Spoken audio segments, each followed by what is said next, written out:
So can I take yes, it? please, Yes, Nana. so our life spot topic today we are discussing. Now, before marriage or before relationship, do you take into consideration how your partner was raised? Simple as that. 111 444 111 is a SMS line. We'd like to hear from you guys. Do you consider, say, you chapana labda, kuna vile ni violent, familia yao, budake alikuwa anachapa nini, madhake. Yeah. So do you consider those things before you get into a serious relationship with your partner?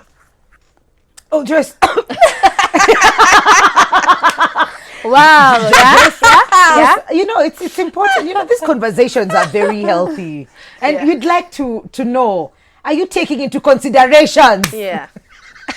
So, this is the first person I've dated who our backgrounds are completely different. For some reason, everyone I've ever dated, our nini was the same. The way we grew up was the same. We grew up in Nairobi, two-parent household, you know, that kind of... umeenda uko. Yeah, but that also is Machinani. Sasa ako machinani. And until today, the one argument that we're having, and I feel like I should say this so that you guys can be on my side, is naming children. So apparently, Luya children are supposed to be named on the Luya side only. And I'm like, no. Lazima kuwe na jina Kikuyu hapo because ni both sides. Yeah. So that's the argument we're having right now. It's like, no, unajua mwachamila. I'm like, wachamila. Pia mimi ni achamila.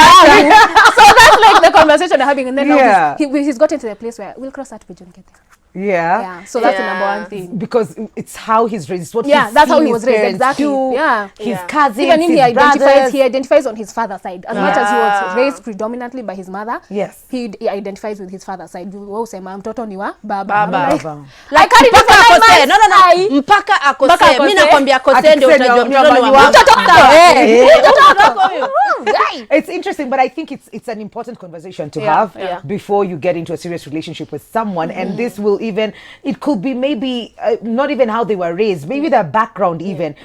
Maybe they have a hereditary disease that you need to know about before you try to conceive of a baby with them. It could be their religion, background, you know, na pia uangalie tabia how ana relate na wazazi wake, because it may also translate how ata relate na watoto wako ama hata venye ata relate na wewe. If they don't have a good relationship, ama anaongeanga ill juu wazazi wake, ama anawajibiza, ni rude, then it tells a lot about the kind of person he is and how he was raised, and how maybe your children will be raised, even how your relationship will be.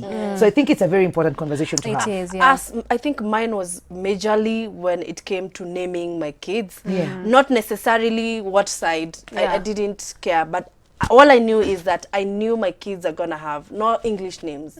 So when we were naming the kids, I have to ask, so Iroma is gonna be named after your dad. How was your dad as a person? Because I didn't meet him. I don't want to carry the same probably traits into the next lifeline when I could have just broken the cycle. You know. So I was like, how was your dad as a person? How did he relate to your with your mom? How did you relate with him?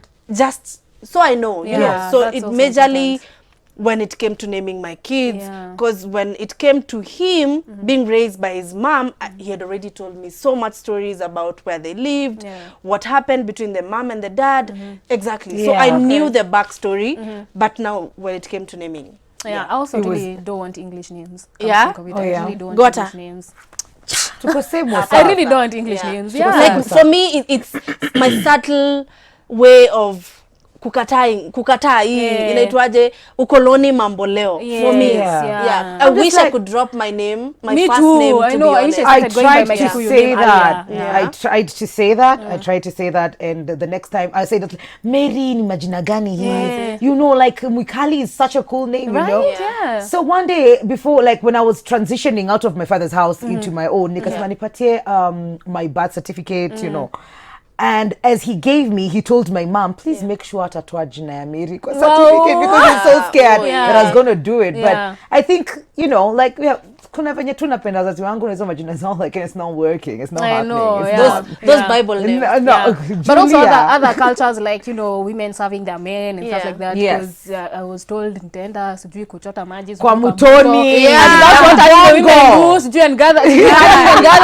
I'm like, hey, that's a culture shock for me. But okay, nitakuwa na kina Nana Mwikali utanisaidia kubeba hiyo happening culture shock and stuff, you know, but microphone mimi niko nayo. Lakini sasa sio transition ya microphone. Success a story. Tukienda break. So 111 for just a shilling to ambie. What are some of those things? Do you have these conversations? Are you struggling with some of them? And then of course we have advice sport. We'll try and answer. Right now though, we're taking a very short commercial break. We'll be right back.